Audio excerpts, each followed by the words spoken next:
Ama kafayı yedirtirsin Eşref. Yemin ediyorum kafayı yedirtirsin. Ya bunca zaman geçmiş ya. Kaç sene geçmiş. Allah aşkına ya. Belki evlendi ya. Olamaz mı?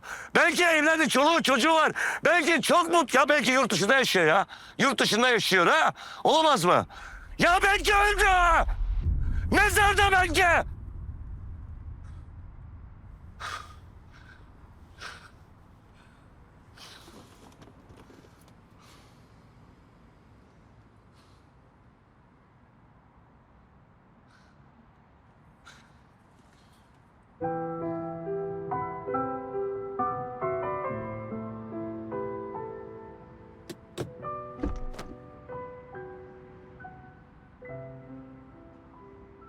Mikail.